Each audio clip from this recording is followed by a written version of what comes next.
اللہ الرحمن الرحیم۔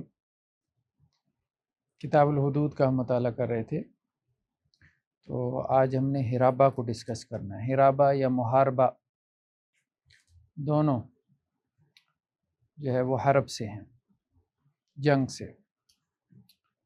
بیسیکلی تو بغاوت یعنی اسلامی ریاست کے خلاف جو ملیٹنٹ گروپس نکل آتے ہیں، اور قرآن نے اس کے لیے ایک اور لفظ بھی استعمال کیا، فساد فی الارض۔ انما جزاء الذین یحاربون اللہ ورسولہ، اللہ اور اس کے رسول سے جو جنگ کرتے ہیں، یعنی ریاست کے خلاف کھڑے ہو جاتے ہیں، اسلامی ریاست کے خلاف۔ اور دوسرا فساد فی الارض۔ فساد فی الارض میں جیسے ہمارے ہاں یہ کچے کے ڈاکو، خیر اب تو پکے کے ڈاکو بھی ہیں تو بیسیکلی حرابہ کا ایک ترجمہ دہشت گردی بھی کی گئی ہے، دہشت کی فضا پھیلانا سوسائٹی میں، تو یہ حرابہ میں آتا ہے، خوف، ٹیرر۔ اب اس میں جیسے انڈر ورلڈ مافیا کے لوگ ہوتے ہیں، بھتہ گروپ جسے آپ کہتے ہیں، بس گئے اور پرچی تھما کے آ گئے کہ جی اتنے پیسے ہمارے ہیڈ آفس پہنچ جانے چاہیے۔ تو یہ بیسیکلی جو ہے وہ محاربین ہے، اسٹیٹ کے باغی ہے۔ یعنی اسٹیٹ کے باغی صرف وہ نہیں ہیں جیسے ہمارے یہاں وہ ٹی ٹی پی نکلی تھی، تحریک طالبان پاکستان، جنہوں نے اسٹیٹ کے خلاف بغاوت کی، ملیٹنٹ گروپس۔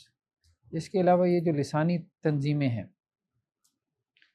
مطلب جو اپنے آپ کو ابو دا لا سے مراد اسلامک لا، یا آپ کہہ لیں کہ جی اسلامی ریاست کا جو قانون ہوتا ہے اس سے اپنے آپ کو ماورا سمجھتی ہیں، تو وہ سب محاربین میں آ جاتے ہیں۔ جیسے بی ایل اے ہے، بلوچستان لبریشن فرنٹ ہے، آرمی ہے، یا اسی طرح سے بی ایل ایف ہے۔ تو اب یہ تنظیمیں جو پاکستان سے علیحدگی چاہتی ہیں صوبائی بنیادوں پہ، کہ بلوچستان کو ہم نے علیحدہ سے ایک اسٹیٹ بنانا ہے، یا پھر یہ ہے کہ جی پنجابی بلوچی کا جھگڑا ڈالا ہوا ہے۔ ابھی پچھلے دنوں حالیہ واقعہ ہوا ہے، وہ اچھے خاصے پنجابیوں کو مار دیا۔ تو اسی طرح ہم کراچی وغیرہ میں دیکھتے ہیں لسانی بنیادوں پہ دہشت گردی ہے، یہ اردو سپیکنگ ہے، یہ نان اردو سپیکنگ ہے۔ تو یہ جو ایک مظلوم، ٹھیک ہے بعض اوقات سم کائنڈ آف آپ کہہ سکتے ہیں کہ جو ان کے اوپر ظلم ہوا ہوتا ہے، مظلوم طبقہ ہوتا ہے، لیکن مظلوم ہونے کا مطلب یہ تو نہیں کہ بھئی جس نے آپ کے ساتھ زیادتی نہیں کی آپ اس کے لیے خوف اور دہشت کی فضا پیدا کر دیں۔ اب اگر بلوچیوں کے ساتھ اگر کسی نے زیادتی کی بھی ہے، مثال کے طور پہ اگر کی بھی ہو، کہتے ہیں جی پنجاب کھا گیا، تو کون کھا گیا؟ پنجابی تو نہیں نا کھا کے گیا، ظاہری بات ہے وہ بیچارے تو محنت مزدوری کے لیے بلوچستان میں گئے، اپنے بچوں کی 2 وقت کی روٹی کے لیے وہاں پہ جا رہے ہیں۔ اگر وہ کھا گیا تو وہ پالیٹیشینز ہیں، ٹھیک ہے، اسٹیبلشمنٹ ہے، تو جو ظالم ہے پھر آپ اس کے ساتھ اپنا حساب برابر کر لو اگر تم نے کرنا ہی ہے، اگر تم کو لگتا ہی ہے۔ لیکن عام شہریوں کو مارنا، ان کے لیے دہشت کی فضا پیدا کرنا کہ جی پنجابی ہمارے ہاں کیوں آتا ہے، عام پنجابی تو تمہارا دشمن نہیں ہے نا بلوچیوں کا۔ اب لاہور میں دیکھ لیں، ہر دوسری جو ہے وہ محلے گلی کے اندر کوئٹہ چائے پراٹھا، اب یہ بلوچی لوگ ہیں اور کون ہیں؟ تو اب پنجابی تو ان کے ساتھ کوئی نفرت کا اظہار نہیں کر رہا، ٹھیک ہے، تو یہاں پہ وہ اپنی روزی روٹی کما رہے ہیں۔ تو اس طرح سے لسانی بنیادوں پہ، صوبائی بنیادوں پہ، مذہبی بنیادوں پہ، مسلکی بنیادوں پہ، سیاسی بنیادوں پہ نفرتیں پھیلانا، اور وہ نفرتیں اتنی بڑھ جائیں جیسے وہ خوف کی ایک فضا پیدا کر دینا ہے۔ تو جیسے انڈر ورلڈ مافیا ایک گروپ ہوتا ہے، ٹھیک ہے، خوف کی فضا، تو یہ بیسیکلی محاربین، یہ بیسیکلی محاربین۔ ایک ہے کسی کا مال لے لینا چوری چھپے، یہ چوری ہے، یہ کرپشن ہے، ٹھیک ہے۔ تو محارب جو ہے نا وہ اعلانیہ لیتا ہے، گن پوائنٹ پہ لیتا ہے، زور زبردستی کے ساتھ لیتا ہے، خوف اور دہشت کی فضا پھیلا کے لیتا ہے، ٹھیک ہے۔ اب جیسے دیکھیں کسی جو ہے وہ گاؤں کے اندر جیسے کوئی چودھری ہوتا ہے، یا اسی طرح انٹیریئر سندھ میں چلے جائیں، جنوبی پنجاب میں چلے جائیں، وڈیرے ہیں بڑے بڑے، تو انہوں نے اپنے مزارعین کے لیے، وہ جو ان کی ہاں کھیتی باڑی کرتے ہیں، ایک خوف اور دہشت کی فضا پھیلائی ہوتی ہے، بڑی بڑی حویلیاں ہیں، تو وہ جس کی چاہتے ہیں لڑکی اٹھا کے لے آتے ہیں، ٹھیک ہے، اپنی حویلیوں میں، مطلب اسی طرح سے بہت کچھ اس قسم کے قصے کہانیاں وہ سننے کو ملتے رہتے ہیں۔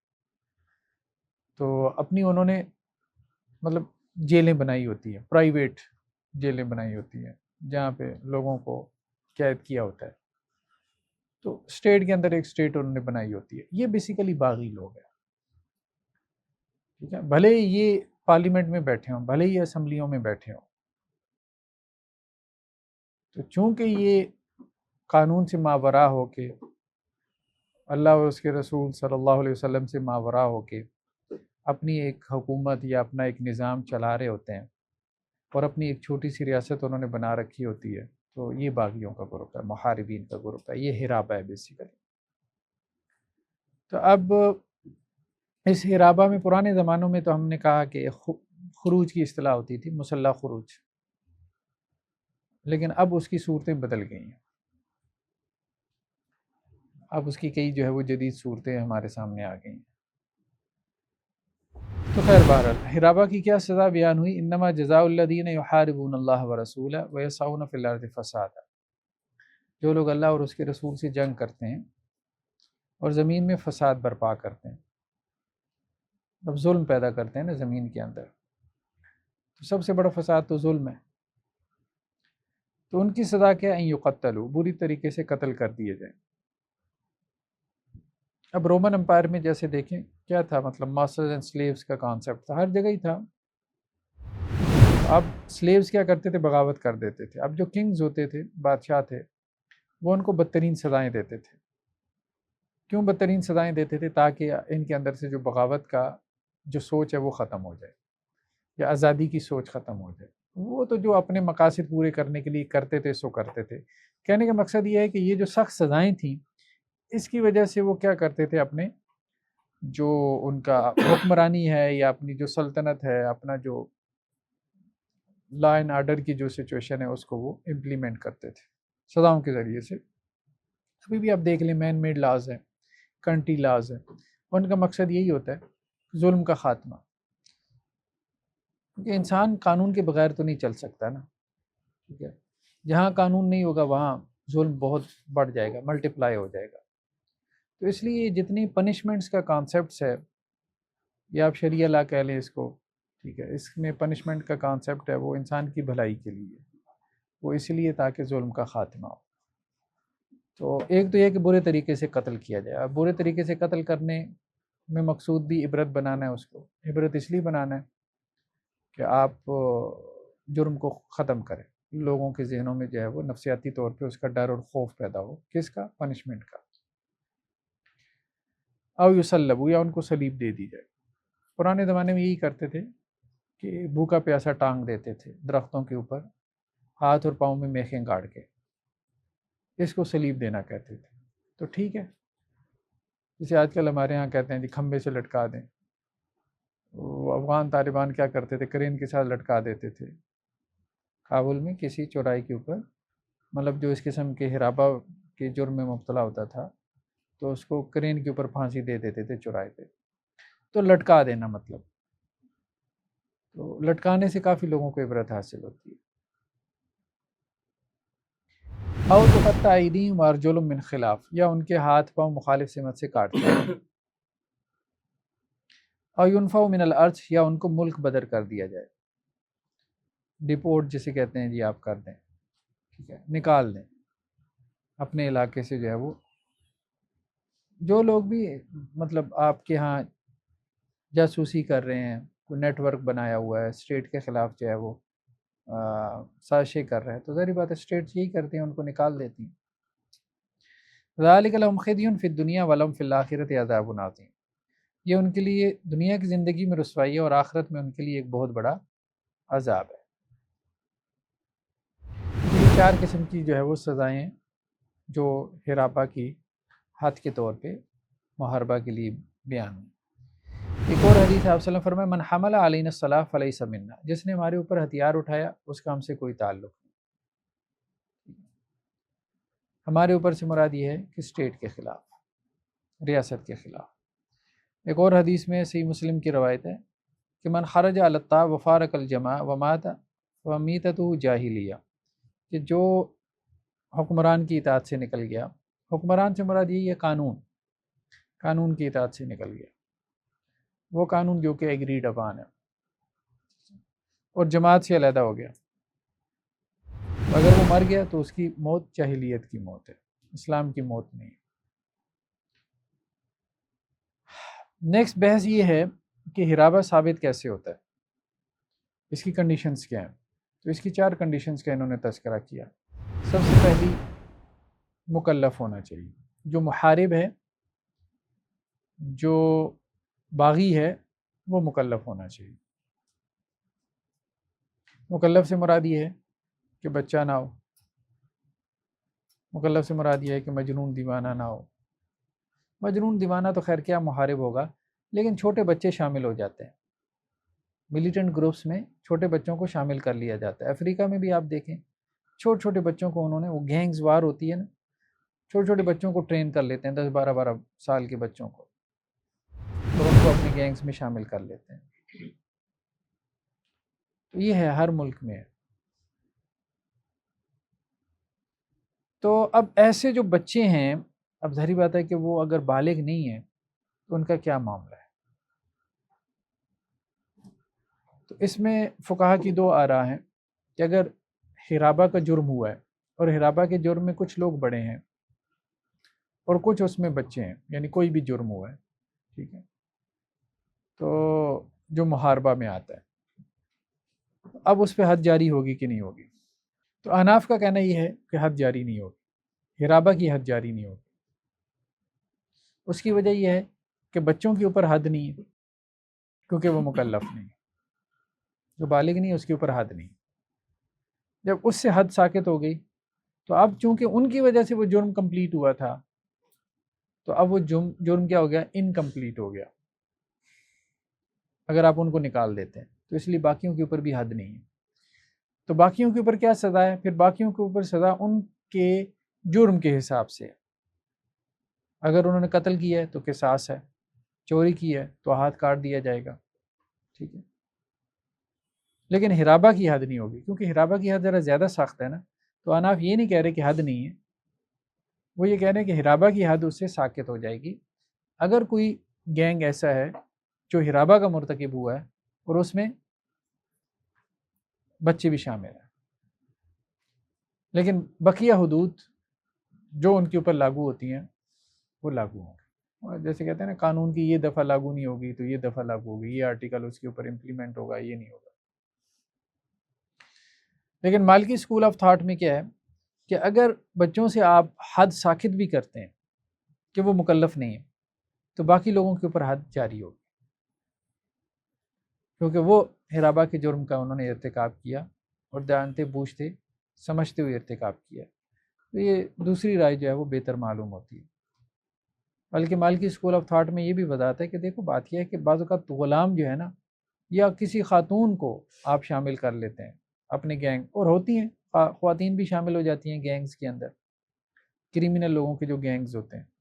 تو اب اس وجہ سے کہ جی وہ خاتون ہے، تو اب آپ یہ سوال پیدا کریں کہ اس کے اوپر ہرابہ کی سزا نہیں ہوگی، نہیں، کہ خاتون باغی نہیں ہو سکتی، نہیں، تو وہ خاتون ہے، وہ غلام ہے، کوئی بھی ہے، تو اگر وہ ہرابہ کی اس میں آتا ہے، گینگ کا حصہ ہے، تو پھر آپ اس کو جو ہے، عموماً جو گینگز وغیرہ ہوتے ہیں کریمنل، ٹھیک ہے، تو یہ سارے اس میں آ جاتے ہیں ہرابہ میں۔ ہاں، یہ اگلی بحث ہے، یہ آگے آ رہی ہے۔ سیکنڈ کیا ہے؟ پہلی تو یہ ہے کہ مکلف ہونا چاہیے، دوسری بات یہ ہے کہ ہتھیار اٹھائے تب ہرابہ ہوگا، اگر ہتھیار نہیں اٹھایا تو ہرابہ نہیں۔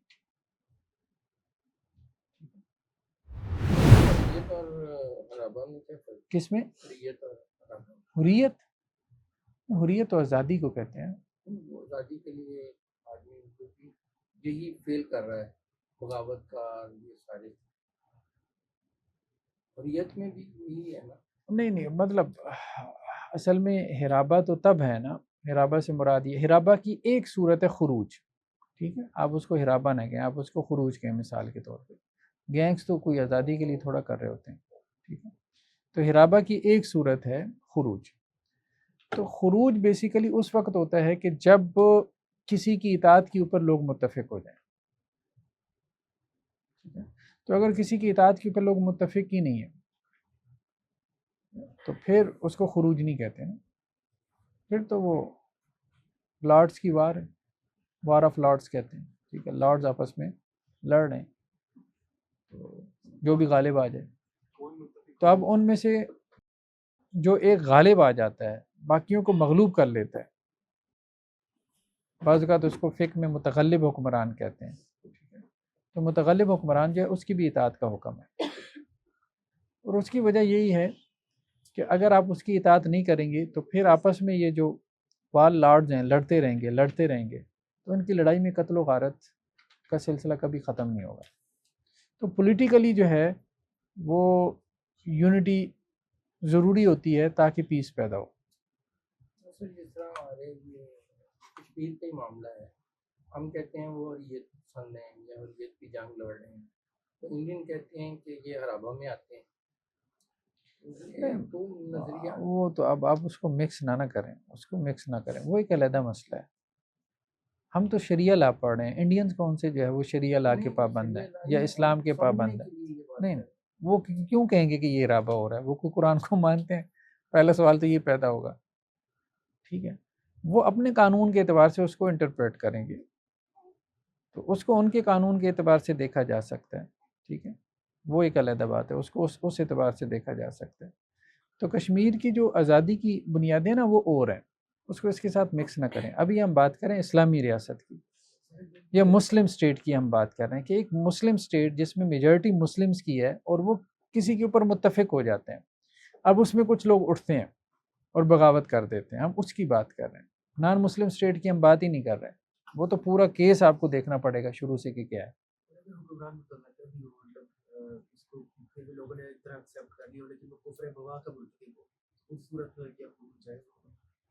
دیکھیے، کفر بوا جو ہے اگر اس نے اس کا ارتکاب کیا، پہلی بات تو یہ ہوگی کہ یہ طے کیسے پائے گا کہ اس نے کفر بوا کیا. ٹھیک ہے، یہ کیسے طے پائے گا؟ اس کا کوئی میکانزم ہونا چاہیے. اگر اس کا کوئی میکانزم ہے، ٹھیک ہے، جیسے دیکھیں نا قانون میں خود ایک میکانزم ہوتا ہے. مثال کے طور پہ کوئی بھی قانون ہے اس کے اندر میکانزم ہوتا ہے کہ آپ پرائم منسٹر کو اتار سکتے ہیں، پریزیڈنٹ کو اتار سکتے ہیں.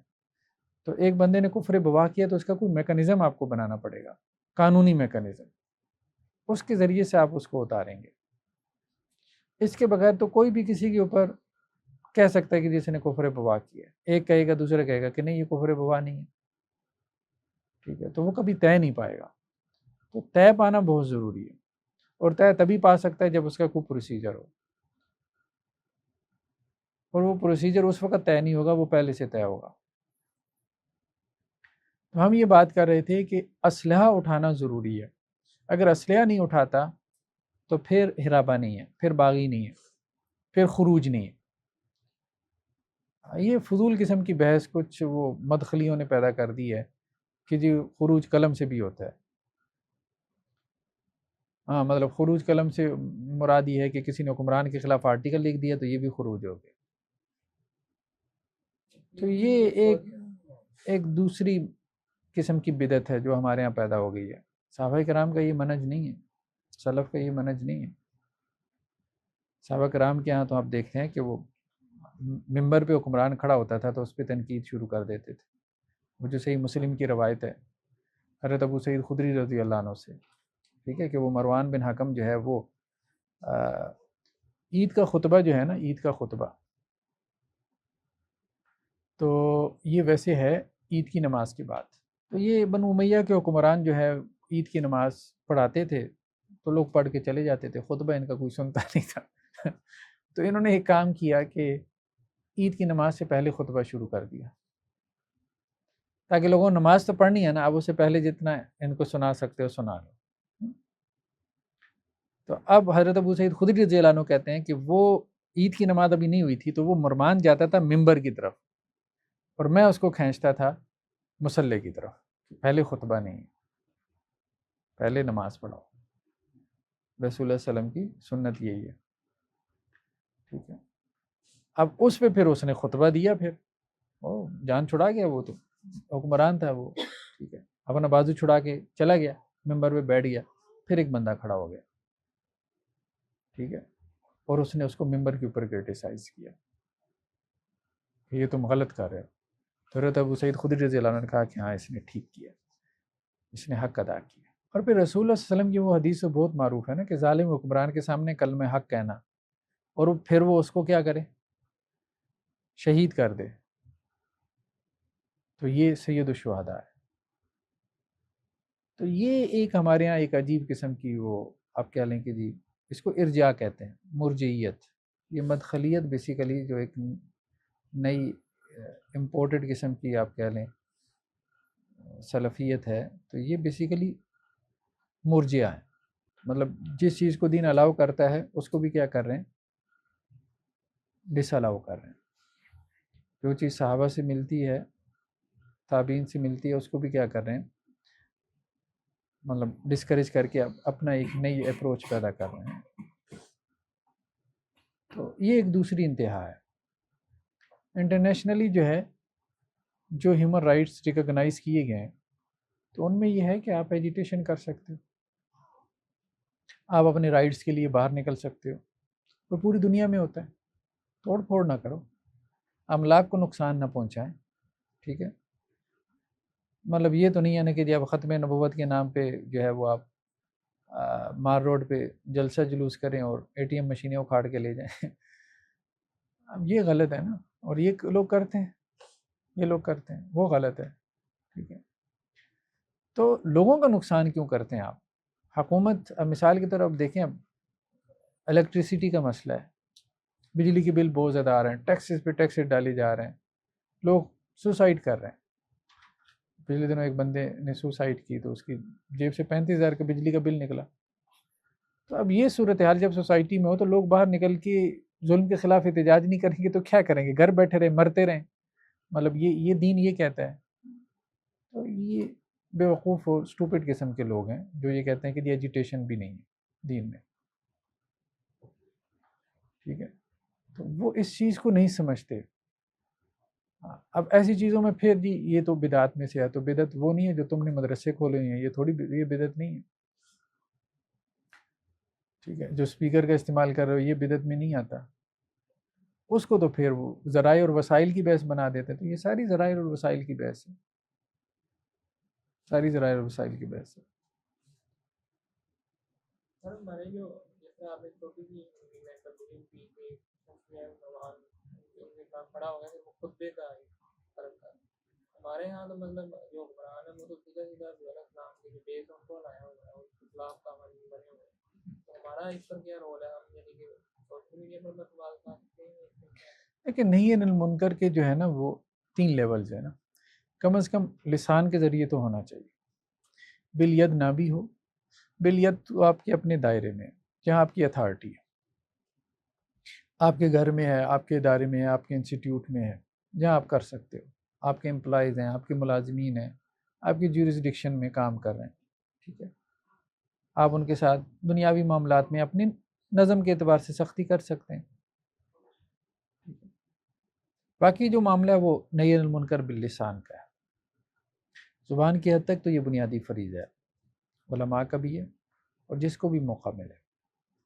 اس حدیث کی اسپرٹ میں کیا یہ چیز موجود ہے کہ کوشش بالجد کی ہونی چاہیے جائز طریقے سے، کہ بندہ اپنے آپ کو نقل نہ کرے، دل میں برائی کو برا جانے پہ یا لسان سے برائی ڈالے، ان کی کوشش ہو کہ جب طاقت ہوگی تو بالجد ہوگی۔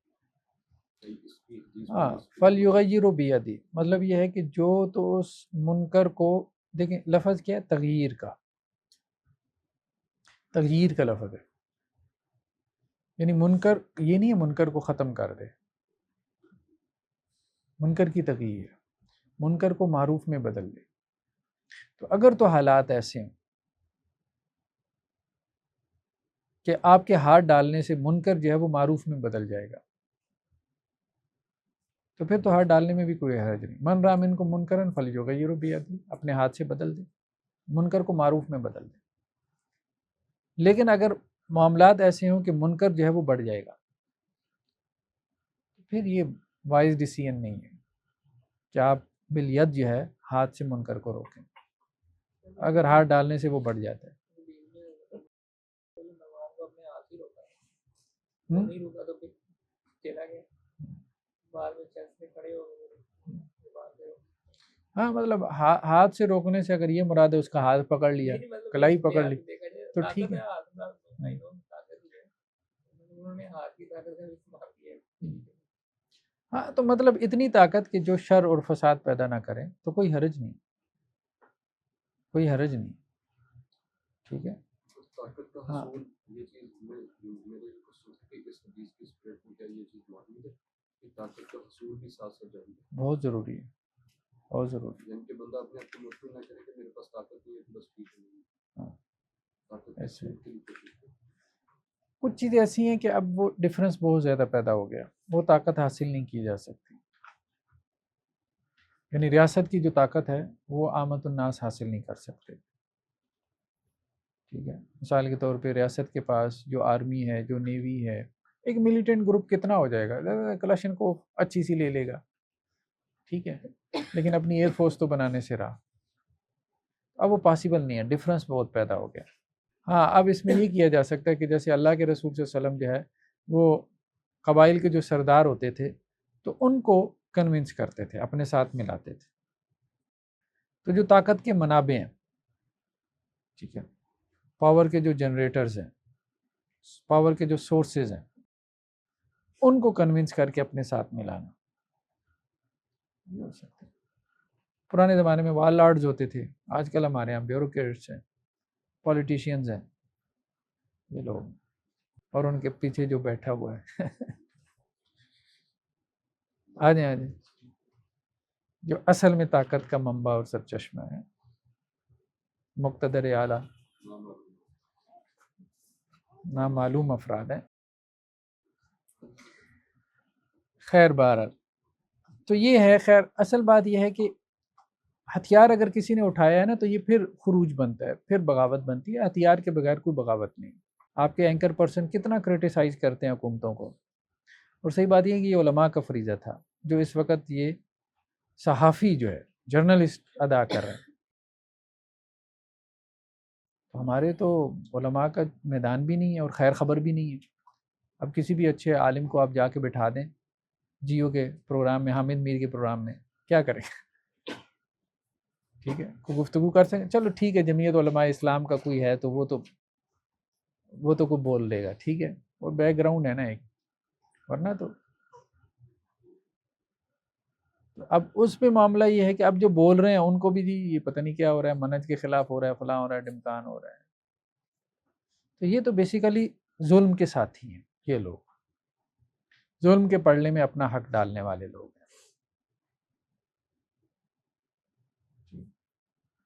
ان کو علماء السلاطین کہا جاتا ہے۔ یہ نہیں، ظلم کے پڑھنے میں کبھی آپ کو نہیں کھڑا ہونا چاہیے۔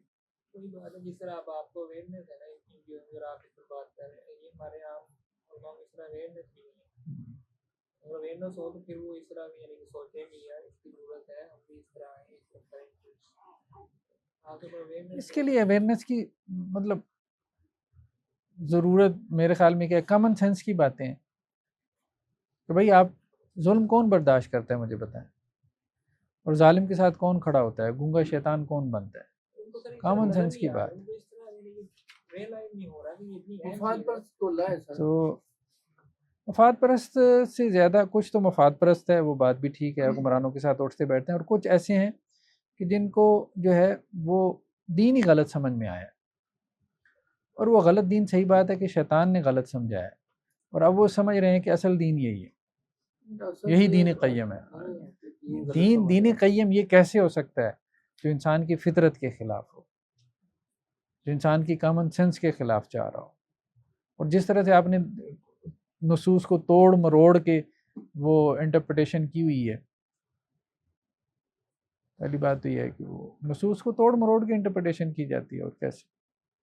نصوص تو بالکل واضح ہیں۔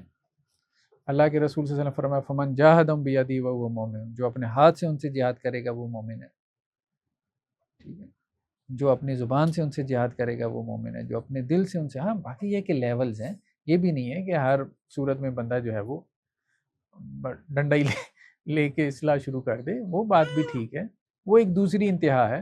تو یہ دونوں انتہا پر ہے، ایک وہ ملیٹنٹ گروپس داعش ٹائپ، القاعدہ، ٹی ٹی پی، یہ ایک انتہا ہے، ایکسٹریمزم ہے، خارجیت ہے، اور دوسری طرف ہمارے یہ مدخلی اور یہ سارے منہجی یہ جو سلفی گروپس ہیں یہ ایک دوسری انتہا کے اوپر ہے. یہ مرجعیت ہے، مرجع ہیں. مطلب انہوں نے دین کو اس کے جو حق تھا اس سے بھی گرا دیا نا، بیلنس خراب کر دیا. رجا ارجاء جو ہے نا بیسیکلی مرجع اصل میں وہ لوگ تھے کہ جو عمل کو اہمیت نہیں دیتے تھے. ٹھیک ہے، عمل کو اہمیت نہیں دیتے تھے. وہ کہتے تھے کہ بس یہ زبانی قول و قرار اور یہ دل کا ایمان یہی کافی ہے. کچھ ان میں سے ایسے بھی تھے جو صرف دل کے ایمان کو اہمیت دیتے تھے. تو بیسیکلی یہ جو تحریک کے خلاف ہے نا، بیسیکلی تحریک بیسیکلی عمل ہے، اور کیا ہے. ہاں، یہ ہم نے وہ یہ پڑھے تھے مرجعہ کا جو ہے وہ اثر ہے. یہ تو جب فتنے کا دور شروع ہوا تھا تب یہ پیدا ہوتی ہے. ہاں دیکھیں، یہ ایک ایکسٹریم سے دوسری ایکسٹریم پیدا ہوتی ہے نا. جب خارجی پیدا ہوئی ہے نا، جنہوں نے صحابہ سے لڑائیاں کرنا شروع کر دی، اب اس کے ایکسٹریم میں لوگ اس طرف چلے گئے کہ نہیں بات بھی نہیں کرنی. اس کے ایکسٹریم میں مرجعہ پیدا ہوئی ہے. اہل سنت اس کے مابین رہے ہیں. تو خیر بار ہاں، اب ایک اختلاف یہ ہوا کہ اگر پتھر اور لاٹھی کے ساتھ خروج کیا ہے تو کیا وہ خروج ہے کہ نہیں. امام شافعی، امام مالک اور حنابلہ یعنی میجورٹی یہ کہتے ہیں کہ جی یہ بھی خروج ہے، لیکن امام ابو حنیفہ کہتے ہیں کہ نہیں ہے. اور امام ابو حنیفہ کی رائے زیادہ بہتر ہے. لاٹھی اور پتھر کے ساتھ خروج کون سا خروج ہوتا ہے؟ کوئی خروج نہیں. باقی یہ کہ ہونا نہیں چاہیے، یہ بات ٹھیک ہے کہ یہ بھی ہونا نہیں چاہیے. اب مظلوم بھی اگر مطلب گولیوں کی جواب میں وہاں سے آنسو گیس کے شیل آ رہے ہیں، ٹھیک ہے، گولیاں آ رہی ہیں اب جو اسٹیٹ کے پاس، ساری بات ہے یہی ہو رہا ہوتا ہے. اب جواب میں وہ پتھراؤ کر رہے ہوتے ہیں مظاہرین. اس کو خروج تو نہیں نہ کہہ سکتے، مطلب اس کو خروج کیا وہ کہیں کہ مار دو گولیاں باغی ہو گئے، ہاتھ پاؤں کاٹ دو مخالف سمت سے، لٹکا دو ان کو کھمبے کے ساتھ. اس کو خروج نہیں کہتے. جس کی بنیاد پہ اس کو ہرابہ بنا کے ہرابہ کی حد ان پہ جاری کی جائے، نہیں، یہ خروج نہیں. باقی یہ کرنا نہیں چاہیے، اس سے مسائل حل نہیں ہوں گے، مسائل بڑھیں گے، یہ بات ہے. مطلب پروٹیسٹ جو ہے وہ پیسفل ہونا چاہیے. تو پروٹیسٹ جو ہے اس میں کوئی حرج کی بات نہیں. یہ وسائل میں سے، اور وسائل میں بدعت نہیں ہوتی. وسائل میں بدعت نہیں ہوتی. دین کے دو شعبے ہیں، ایک ہے جس کو مبادی کہتے ہیں اور ایک ہے جس کو کہتے ہیں مقاصد. بدعت کا تعلق مقاصد سے ہے، مبادی سے نہیں ہے. مقاصد کی دو ڈومینز ہیں، عقائد اور عبادات. بدعت عقیدے میں آتی ہے یا عبادت میں آتی ہے، ذرائع و وسائل میں نہیں آتی. دعوت اللہ، تبلیغ، امر بالمعروف نہی عن المنکر، جہاد، ایون کے یہ سارے وسائل کا موضوع ہے، مبادی کا موضوع ہے. اس لیے جہاد اس زمانے میں اگر تلواروں سے ہوتا تھا تو آج بندوق سے ہو رہا ہے، رائفل سے ہو رہا ہے. اس وقت گھوڑے تھے تو آج ٹینکس ہیں. یہ وسائل کی بحث ہے، اس میں بدعت نہیں ہوتی. اس کو مبادی کہتے ہیں نا. مبادی کو آسان الفاظ میں آپ وسائل کہتے ہیں. ایک ہے مقصود. مقصود کیا ہے؟ اللہ کے بارے میں یہ عقیدہ رکھو، رسول کے بارے میں، یہ مقصود دین ہے. ٹھیک ہے، غایت دین ہے. عبادت مقصود دین ہے، یعنی منزل ہے نا جہاں ہم نے پہنچنا ہے. اور ایک ہے اس منزل کا رستہ، یہ وسائل ہے. کراچی ہم نے پہنچنا ہے، جیسے اللہ تعالیٰ کہتے ہیں بھائی جانا مکی ہے، ایران نہیں پہنچ جانا. مطلب حج عمرہ کرنا ہے تو مکے جانا ہے، عراق جا کے نہیں ہوگا نا. ٹھیک ہے، جانا کس طرح سے ہے؟ بحری جہاز کے ذریعے جانا ہے، بائی روڈ جانا ہے، بائی ایئر جانا ہے. یہ اتنا میٹر نہیں کرتا. وسائل مبادی جو ہیں جو مقصود تک پہنچائیں وہ اتنا میٹر نہیں کرتے، اس لیے ان میں بدعت کی بحث نہیں ہے. اس میں جدت کو ایکسیپٹ کیا جائے گا. خیر بار تیسرا کیا ہے کہ یہ جو ہے نا اپنا ہرابہ کی ہم بات کر رہے تھے نا، اس کی شروط کی بات. یہ صحرا میں ہو، ویرانے میں ہو، بعض فقہا نے یہ شرط لگائی ہے۔ امام ابو حنیفہ علیہ رحمہ کا کہنا یہی ہے کہ یہ ویرانے میں ہو، لیکن عام طور پہ فقہا کا کہنا یہ ہے کہ نہیں، ویرانے میں ہو یا شہر میں ہو، ہرابہ ہرابہ ہے، اور یہ بات درست معلوم ہوتی ہے کہ نہیں، اس کا تعلق ویرانے سے نہیں۔ وہی بات ہے نا کہ کچے کے ڈاکو ڈاکو ہیں پکے کے نہیں ہیں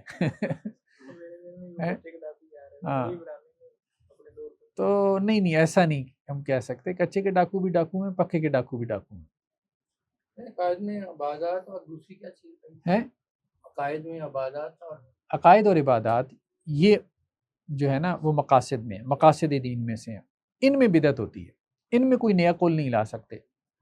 مبادی میں نیا قول فعل لایا جا سکتا ہے، ٹھیک ہے، وسائل میں نیا قول فعل لایا جا سکتا ہے، یہ ہم نے بات کی تھی۔ تو شوافع کا موقف یہ ہے، اور حنابلہ کا بھی ہے عام طور پہ، کہ شہر کے اندر بھی ہرابہ ہوتا ہے، ویرانے میں بھی ہوتا ہے، شہر میں بھی ہوتا ہے۔ وہ احناف اصل میں اس طرف چلے گئے نا کہ ویرانے میں تو اصل میں ڈر اور خوف، شہر میں اتنا ڈر اور خوف نہیں ہے، ٹھیک ہے، تو اس کا اصل میں تعلق جو ہے وہ ہرابہ کا ڈر اور خوف سے ہے۔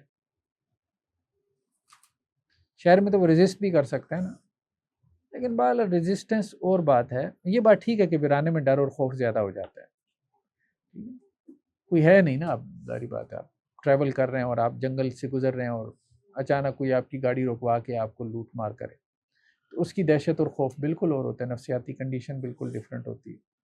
شہر میں اگر کوئی آ کے آپ سے کچھ چھین کے لے جائے تو وہ اور ہوتا ہے، انسانوں کے ہجوم میں ذرا اپنے آپ کو وہ سیکیور فیل کر رہا ہوتا ہے، لیکن اس کے باوجود بہرحال ایک دہشت تو ہوتی ہے، دہشت تو ہے۔ نیکسٹ کیا ہے؟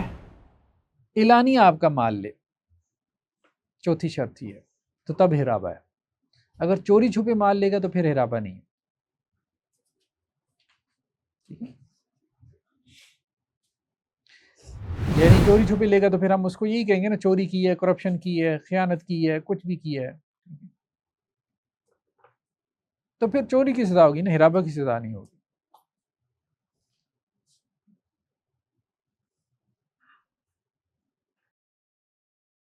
تو احناف، شوافع اور حنابلہ یعنی اکثر کا موقف یہی ہے کہ ایک یا دو ہوں تو پھر بھی ہرابہ ہوگا، لیکن اعلانیہ ہو، یعنی تھوڑے زیادہ کا مسئلہ نہیں ہے، مسئلہ اعلانیہ کا ہے، ایک دو ڈاکو بھی قافلے کو پڑ جائیں تو اس کو ہم ہرابہ میں شمار کریں گے۔ لیکن مالکیہ یہ کہتے ہیں کہ اعلانیہ کا ہونا شرط نہیں ہے، بعض صورتوں میں بغیر اعلانیہ کی بھی ہرابہ ہو سکتا ہے، جیسے کسی کو دھوکے سے قتل کرنا، مثال کے طور پہ کسی کے کھانے میں زہر ملا دینا، وہ کہتے ہیں یہ بھی ہرابہ ہے،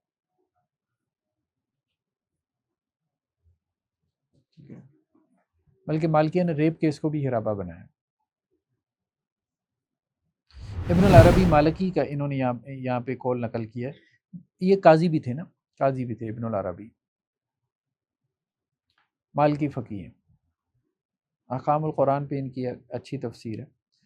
تو یہ کہتے ہیں کہ جی جب میں قاضی تھا تو ایک مسئلہ پیش آیا، مسئلہ یہ تھا، وہ ریپ کا کیس تھا، تو باقی جو مفتی تھے وہ یہ فتویٰ دے رہے تھے کہ جی ہرابہ جو ہے نا اس کا تعلق تو مال سے ہے، مال تو لوٹا کوئی نہیں، عورت کی عزت ہی لوٹی ہے۔ تو میں نے کہا کہ اللہ سے ڈر جاؤ، انسانوں کا معاملہ یہ ہے کہ وہ عزت کو مال کے پر ترجیح دیتے ہیں، تو اللہ تعالیٰ نے مال کے لوٹنے پہ ہرابہ کی حد جاری کی ہے، تو عزت کے لوٹنے پہ کیوں نہیں جاری ہوگی؟ اگر ایک انسان کو اختیار دیا جائے کہ مال لوٹا جائے یا عزت لوٹی جائے تو وہ کہے گا مال لوٹ لو، یعنی عزت کا تقدس اس کے نزدیک جو ہے وہ مال سے زیادہ ہے، تو مال کی اتنی حرمت ہے تو عزت کی حرمت تو اس سے زیادہ ہے، بڑھ کر ہے۔ تو بعض کا لٹرلزم بھی پیدا ہو جاتا ہے، ظاہریت بھی پیدا ہو جاتی ہے، تو یہ بات درست ہے کہ ضروری نہیں ہے کہ اس میں بعض لوگوں نے یہ بھی کہا کہ جی مال ہی لوٹا گیا ہو، نہیں، مال لوٹنا ضروری نہیں ہے، ٹھیک ہے، اور بھی ملتے جلتے کیسز ہرابہ کے کیسز بنائے جا سکتے ہیں، جس میں کسی کی عزت لوٹ رہے تو یہ بھی ہرابہ کا کیس ہے، بالکل ہے، ریپ کیس ہے، یہ بھی ہرابہ میں آتا ہے، اس میں بھی ہرابہ کی حد لاگو کی جائے تبھی تو یہ ختم ہوگا، ٹانگیں گے ریپسٹ کو تو پھر تبھی تو یہ ختم ہوگا۔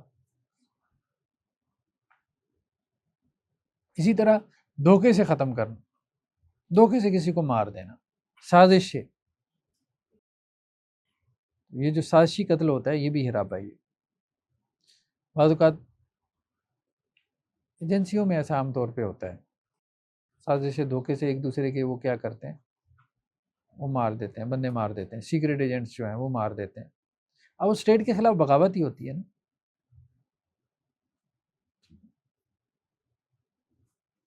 اس کے خلاف اعلان جنگ ہی ہوتا ہے، تو دوسرے بھی پھر بدلہ لیتے ہیں۔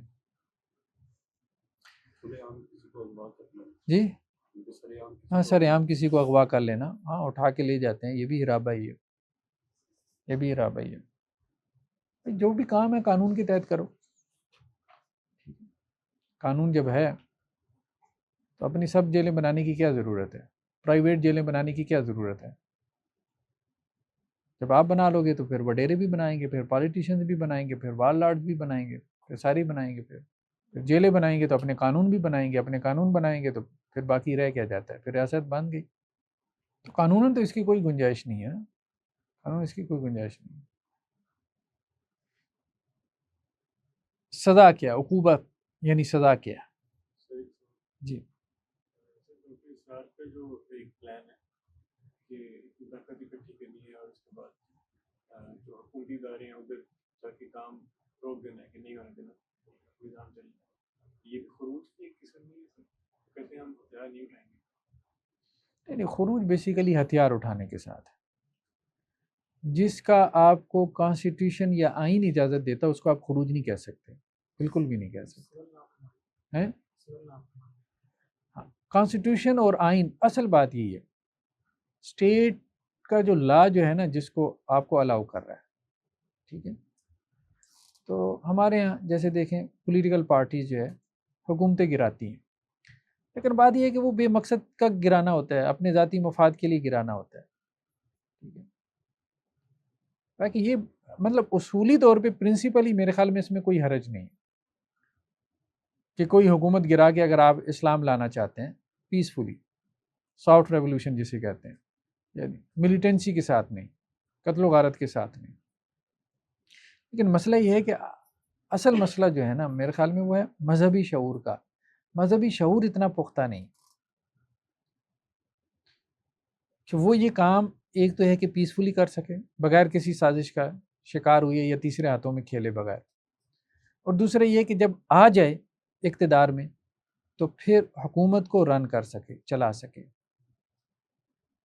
ایون کہ اب آپ دیکھیں کہ ٹھیک ہے عمران خان بہتر تھا باقیوں کی نسبت، لیکن سب سے بڑا مسئلہ ان کی حکومت کا کیا تھا؟ ناتجربہ کاری۔ تو یہ جو ناتجربہ کاری ہے نا یہ ایک بہت بڑی شارٹ کمنگ ہے، اور ہمارے مذہبی طبقے کو پالیٹکس نہیں آتی، وہ اس اعتبار سے ان کی ٹریننگ ہی نہیں ہوئی۔ تو اگر آج مذہبی طبقے کو آپ حکومت دے بھی دیں یا وہ اقتدار میں آ بھی جائیں تو ان کے لیے سب سے بڑا چیلنج کیا ہوگا؟ یہی چلانا کیسے۔ دیکھیں وہ ایک علیحدہ بات ہے، اب افغانیوں کے ساتھ یا طالبان نے افغان نے جو کچھ کیا، جد و جہد کی، ٹھیک ہے آپ اس کو اپریشیٹ کرتے ہیں۔ صورتحال کیا ہے، ہمارے کچھ دوست اب جا رہے ہیں افغانستان میں، وہ آ کے بتاتے ہیں وہاں کی یونیورسٹیوں کی صورتحال، پروفیسرز، کچھ ہمارے دوستوں کا تھا کہ جی ہم افغانستان میں جا کے کوئی اسلامی یونیورسٹی کھولیں، تو وہ آتے جاتے رہے، ہاں افغان سفارت خانہ بھی سارا، وہ کہتے ہیں انہوں نے ڈپارٹمنٹس کھول دیے، سارا وہی سلیبس نصاب پڑھائی جا رہے ہیں، شعور ہی نہیں ہے۔ افغان یونیورسٹیز جو ہیں سارا نصاب سائنسز میں، سوشل سائنسز میں، ہیومینٹیز میں کون سا پڑھا رہے ہیں؟ وہی جو عام یونیورسٹی سیکولر یونیورسٹیز پڑھا رہی ہیں۔ مطلب یہ ہے کہ آپ کے پاس حکومت تو آ گئی، اب آپ کے پاس ایجوکیشنسٹ ہی نہیں ہے، ٹھیک ہے۔ نہیں وہ بات ٹھیک ہے کہ ایک دن میں چینج نہیں ہونا، کیا روڈ میپ ہے؟ پہلی بات یہ کیا افراد ہیں؟ ٹھیک ہے، آپ کے پاس ایسے افراد ہیں، ایسے ایجوکیشنسٹ ہیں جو ہیومینٹیز میں، سوشل سائنسز میں آپ کو سلیبس بنا کے دیں اور کہیں کہ جی یہ 5 سال کا روڈ میپ ہے، اس کے بعد ہمارا یہ سارا ایجوکیشن سسٹم اسلامائز ہو جائے گا۔ جنہیں ہم یہ کہہ رہے ہیں کہ عمران خان کے پاس جو ہے نا اسکل نہیں تھی کہ وہ حکومت کر سکتا، دوسرے جو آپ کر رہے ہیں 75 ایئر سے ہم دیکھ رہے ہیں ان کے پاس ان کی بھی جو پروگرام ہے وہ باہر سے آتے ہیں، کوئی بنا کے انہیں دیتا ہے وہ. انہوں نے تو آج تک آپ لیاقت علی خان سے دیکھ لیں جتنے بھی نہیں وہ تو کرپٹ لوگ ہیں نا. ہاں نواز شریف بھی، یہ سارے جو پیپل پارٹی بھی، یہ تو سارے ان کے کرپٹ ہیں. پاس حکومت کرنے کا تجربہ ہے، یہ اتنے دفر قسم کے لوگ ہیں. یہ دیکھیں تجربے سے کیا مراد ہے؟ تجربہ مثبت منفی دونوں طرح کا ہو سکتا ہے. ٹھیک ہے، بات یہ کہ ایک نظام ہے نا چلانا ہے، بھلے کسی طرح سے بھی چلانا ہے، صحیح طریقے سے غلط طریقے سے. آپ یوں کہہ لیں کہ جی ان کو غلط طریقے سے نظام چلانا آتا ہے. ٹھیک ہے، تو ضروری نہیں ہوتا ہے کہ ایک بندہ کوئی ادارہ چلا رہا ہے تو وہ صحیح طریقے سے چلا رہا ہو، لیکن یہ ہے کہ وہ چلا رہا ہے، بس یہ اس کی کامیابی ہے. بس چلا تھوڑا رہا ہے، کوئی اور چلا رہا ہے، یہ آپ بھی جانتے ہیں، سب جانتے ہیں. چلیں بہرحال یہ بھی بات ٹھیک ہے، کوئی اور چلا رہا ہے چلیں، لیکن خیر اسے چل تو نہیں رہا اس سے تو کچھ بھی نہیں چل رہا. تو لیکن وہ تو ایک بائی دا وے درمیان میں مثال آ گئی، اس پہ احساس ہونے کی ضرورت نہیں ہے. تو کیا ہم پیپل پارٹی کا ساتھ دیں یا نون لیگ کا ساتھ دیں یا ہم پی ٹی آئی کا ساتھ دیں؟ مسئلہ یہ ہے کہ ہم یہ بات کہہ رہے تھے کہ مذہبی طبقے کی ہم بیسیکلی بات کر رہے تھے کہ مذہبی طبقہ جو ہے نا تجربہ کار ہے. کس اعتبار سے؟ سیاسی اعتبار سے، سیاسی ڈیلنگز میں. اچھا اس میں ایک بات اور بھی ہے، وہ پیٹ کے غلام زیادہ ہیں مذہبی لوگ. مخلص لوگ بھی، ہم مخلص لوگوں کی بات کر لیتے ہیں نا. مثال کے طور پہ آج وہ اوپر آ بھی جائیں، افراد نہیں ہے، صحیح بات ہے، جو فارن پالیسی بنا سکیں. آپ کے پاس اکانومسٹ نہیں ہے ایسے جو ملک کی اکانومی چلا سکیں. آپ یہ تو کہہ دیں گے جی سود ٹھیک ہے، حرام ہے ایسا، تو بجٹ بنانے بیٹھیں گے تو پھر مطلب عمران خان صاحب ہی تو بڑی بڑی باتیں کرتے تھے نا. جب وہ ملی ہے پرائم منسٹری تو پھر ان کو پتہ چلا ہے، اور انہوں نے واقعتاً اپنے بیانات میں کہا ہے کہ ٹھیک ہے جی وہ باتیں تھیں، لیکن یہ ہے کہ مشکل ہے، جب بندے کو کرنا پڑتا ہے تو پھر مشکل ہے، آسان نہیں. تو یہ بات ہے کہ جب یہ سر کے اوپر آئے گا تو اس کے لیے افراد سازی نہیں، نہ پولیٹیشینز ہیں، نہ اکانومسٹ ہیں، نہ ہمارے پاس اس طرح سے جو ہے وہ پولیٹیکل جو ہے وہ لیڈرشپ ہے. دیکھیں فوج کے ادارے کو جتنا مرضی برا کہیں، ایک چیز ان میں ہے، سسٹم ہے. ایک جرنیل جاتا ہے نا ویسے ہی اوپر آ جاتا ہے، سیم کاپی اوپر آ جاتی ہے، فرق کوئی نہیں ہے. ٹھیک ہے، سیم کاپی، کوئی بھی آپ کا ادارہ سیم کاپی نہیں پیدا کر رہا، سیم کاپی نہیں پیدا کر رہا. ان کے ہاں مطلب جو ایک کوالٹی ہے نا، کوالٹی ایشورنس مینٹین ہے. جرنیل ہے فوج کا، جو اوپر تک پہنچا ہے نا وہی ہے جو استحقاق رکھتا تھا، سیدھی سی بات ہے. یہ بات تھوڑی سی ہے. باقی جو آپ کے ادارے ہیں نا، باقی وہ بس ٹھیک ہے، چند ایک لوگ نکل جاتے ہیں، اچھے نکل جاتے ہیں، ٹھیک ہے، وہ اپنے بیہاف پہ نکلتے ہیں. ادارہ نہیں نکالتا، سسٹم نہیں نکالتا.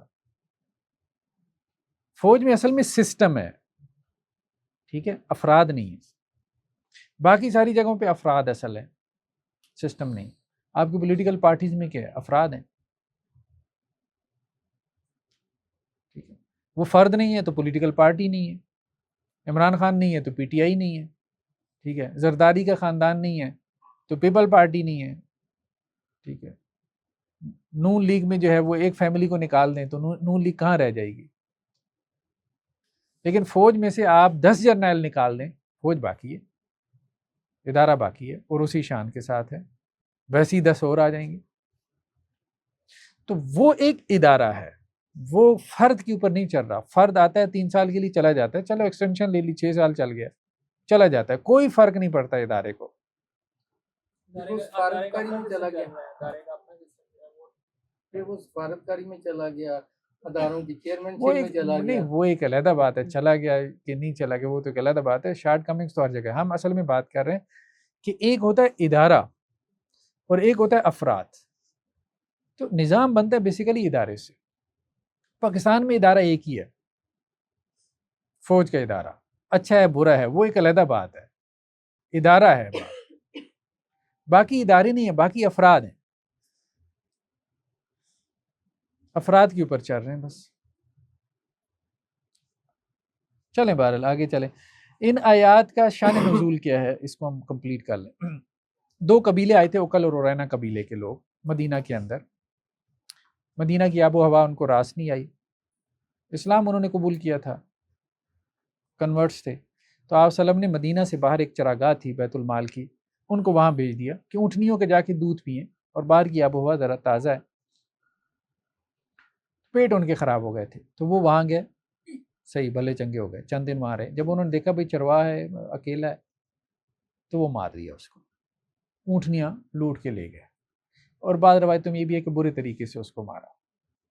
تو پھر جب آپ صلی اللہ علیہ وسلم کو خبر ہوئی تو ان کے پیچھے لوگ دڑائے گئے، ان کو پکڑ کے لایا گیا اور پھر ان کو برے طریقے سے مارا گیا. یعنی ان کے ہاتھ پاؤں مخالف سمت سے کاٹے گئے اور لوہے کی سلاخیں ان کی آنکھوں میں پھیری گئیں، اور ان کو وہ جو ہررا، وہ جو چٹانیں تھیں اس کے اوپر ان کو بھوکا پیاسا پھینک دیا گیا. یہاں تک کہ وہ پانی مانگتے تھے ان کو پانی نہیں دیا جاتا تھا اور وہ اسی طرح سے مر گئے. یہ بیسیکلی ہرابہ کی سزا تھی.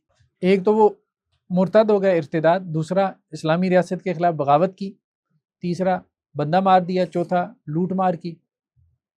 اور بندہ جس طرح سے مارا پھر اسی طرح سے ان کو قصاص بھی لیا گیا.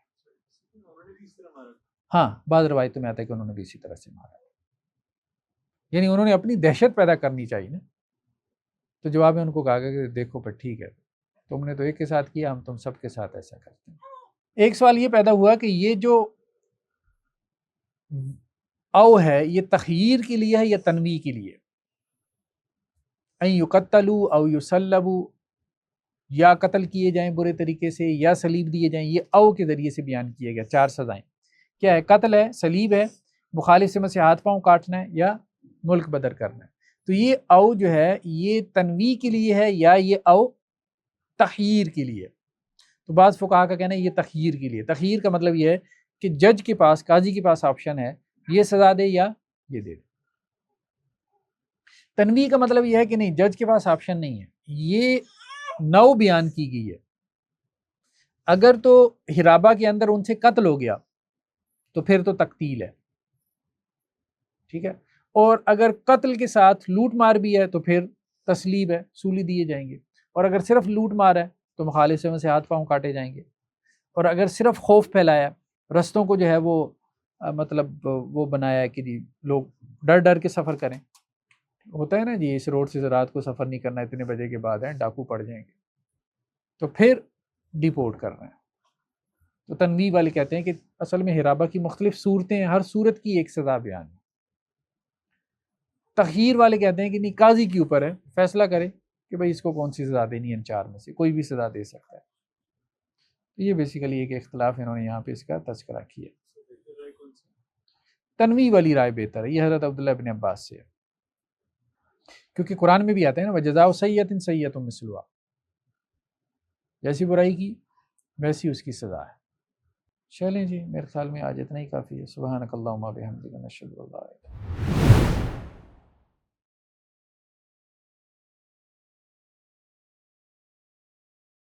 ناظرین السلام علیکم ورحمۃ اللہ وبرکاتہ. مسجد الرحمن اینڈ کمیونٹی سینٹر کے تحت ہمارے بہت سے پروجیکٹس چل رہے ہیں. اس میں ویلفیئر کے پروجیکٹ ہیں، جیسے کہ راشن پروگرام ہے، اسی طرح سے medical camps, monthly medical camps لگائے جاتے ہیں. آج کل بچوں کا challenge your self ten agers کا پروگرام چل رہا ہے. 13 سے 24/7 وہ ہمارے پاس رہتے ہیں. 7 ڈیز کی ورکشاپ ہے اسمارٹ فون اسکرین کے ایڈکشن سے نکالنے کے لیے، اور بہت سارے اس طرح کے تربیتی اصلاحی پروگرام چل رہے ہیں. حفظ کلاس چل رہی ہے. ہمارے ایس ڈی این کے پروگرامز ہیں. ہمارا ایس ڈی این اسٹوڈیو کے نام سے ویب سائٹ ہے، اس پہ کورسز ہیں. یہ سب کورسز فری میں اویلیبل ہیں. چینل کے اوپر ہمارے جو ہے ویکلی بیسس کے اوپر ہمارے کورسز اپلوڈ ہو رہے ہوتے ہیں. پوڈ کاسٹ ہیں، تربیتی اصلاحی پروگرامز ہیں. ان سب کے اوپر ہماری کوئی منتھلی 1 ملین کے قریب کاسٹ آ رہی ہے. ہمارے سارے اس ادارہ جاتی پروگرامز کی، اسٹوڈیوز کی، اسی طرح سے ہمارے دعوتی اور اصلاحی پروگرامز ہیں. ہمارے ویلفیئر کے پروجیکٹ ہیں، ہماری مسجد کا پروجیکٹ ہے، اور ہماری تربیہ ورکشاپس وغیرہ ہیں. تو اس میں ہمارے ساتھ کنٹریبیوٹ کریں. جو بھی لوگ کنٹریبیوٹ کرنا چاہتے ہیں تو ان کے لیے ہم جو ہے وہ نیچے ڈسکرپشن کے اندر اپنا اکاؤنٹ نمبر جو ہے وہ ہم شیئر کر دیں گے، یا اپنا واٹس ایپ نمبر شیئر کر دیں گے. اس پہ ہم سے کانٹیکٹ کر کے وہ ہم سے رابطہ کر سکتے ہیں.